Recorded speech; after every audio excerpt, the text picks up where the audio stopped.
హైదరాబాద్ వనస్థలిపురంలో దారుణం జరిగింది. సాఫ్ట్వేర్ ఉద్యోగిని సునీతను మాజీ భర్త హత్య చేశాడు.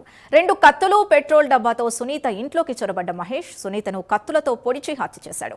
అంతేకాకుండా ఇంట్లోకి ఎవరైనా వస్తే పెట్రోల్ పోసి తగలబెడతానంటూ స్థానికుల్ని హెచ్చరించాడు. నిందితుడు మహేష్ ని పోలీసులు అదుపులోకి తీసుకున్నారు. మహేష్ నుండి విడాకులు తీసుకున్న సునీత ఇటీవలే రెండో పెళ్లి చేసుకుంది. ఈ క్రమంలోనే పగ పెంచుకొని హత్య చేసినట్లు తెలుస్తోంది.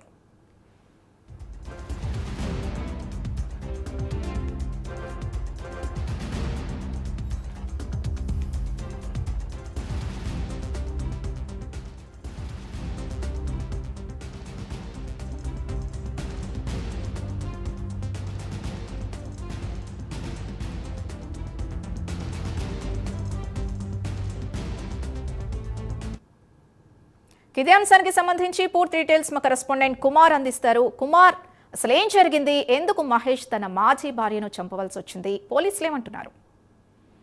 Thank you Sindhu. అయితే వనస్థలిపురంలోని దారుణం చోటు చేసుకుంది.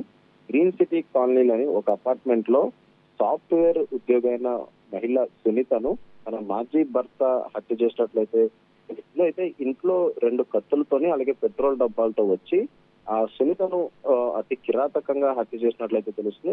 అయితే ఇటు మాజీ భర్త పేరు వచ్చేసి మహేష్ అనేది తెలుస్తుంది. అయితే గతంలోని ఏదైతే వీళ్ళకి మ్యారేజ్ అయిన తర్వాత వీళ్ళిద్దరూ కూడా విడాకులు తీసుకున్నట్లు ప్రస్తుతం పోలీసులు అయితే చెప్తున్నారు. అయితే విడాకులు తీసుకున్న తర్వాత ఏదైతే ఆ సునీత కూడా మరొక పెళ్లి చేసుకున్నట్లయితే పోలీసులు కూడా గుర్తించారు. అయితే ఇంట్లో ఎవరైనా అంటే ఈ సంఘటన జరిగే సమయంలోని యాక్చువల్ తన ఇంట్లోకి వచ్చిన సమయంలో మహేష్ ఇంట్లోకి వచ్చిన సమయంలోని అక్కడ ఒక పెట్రోల్ డబ్బా 2 కత్తులతో వచ్చాడు. అయితే ఆ చుట్టుపక్కల వాళ్ళు ఏదైతే అక్కడికి చేరుకున్న సమయంలోనే వాళ్ళు కూడా బెదిరించినట్లయితే తెలుస్తుంది. ఇంట్లోకి ఎవరైనా వస్తే పెట్రోల్ పోసి తగలబెడతానంటూ కూడా ఉన్న స్థానికులు కూడా మహేష్ హెచ్చరించినట్లయితే తెలుస్తుంది. అయితే సునీతను ఏదైతే ఈ తనతో పాటు తెచ్చుకున్న కత్తితో పొడిచి ఆ తర్వాత అక్కడ ఉన్న పూల కుండీలతోనే తలపై మోది అతి కిరాతకంగా అయితే చంపేశాడు.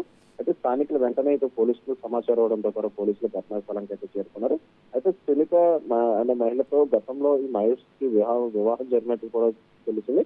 అయితే ఇటీవల మహేష్ నుండి విడాకులు తీసుకుంది. అయితే తన రెండో పెళ్లి కూడా ఏదైతే చేస్తున్నట్లు కూడా పోలీసులు గుర్తించారు. అయితే ముఖ్యంగా తన అంటే ఆ భార్యపై కోపాన్ని అంటే మాజీ భార్యపై కోపాన్ని పెంచుకొని తనను అతి కిరాతకంగా చంపేందుకు పక్క ప్లాన్ అయితే రూపొందించుకున్నట్లు కూడా పోలీసులు గుర్తించారు. అయితే ఇంట్లోకి వచ్చిన సమయంలో కూడా ఏదైతే 2 కత్తులు పెట్రోల్ తో రావడం అలాగే ఈ చుట్టుపక్కల ప్రాంతాల వాళ్ళని కూడా బెదిరించడంతో కూడా వాళ్ళు పోలీసులు సమాచారం ఇచ్చారు. అయితే పోలీసులు చేరుకున్న సమయంలోనే ఆమెను అతి కిరాతకంగా అయితే చంపేశారు. ముఖ్యంగా తనకు విడాకులు ఇచ్చి మరొక వ్యక్తిని పెళ్లి చేసుకున్నందుకని కక్షగా ఆమెను చంపినట్లయితే పోలీసులు ఒక ప్రాథమిక నిర్ధారణకు అయితే రావడం జరిగింది. అయితే ప్రస్తుతం మహేష్ అక్కడే స్పాట్ లోనే ఏదైతే పోలీసులు అదుపులోకి కూడా తీసుకోవడం జరిగింది. ప్రస్తుతం అతన్ని విచారిస్తున్నారు. అసలు ఈ హత్య ఎందుకు చేశాడు, అయితే విడాకులు తీసుకున్న తర్వాత ఆమెను ఎందుకు చంపాల్సి వస్తుందనే దానిపై విచారణ అయితే కొనసాగుతుంది.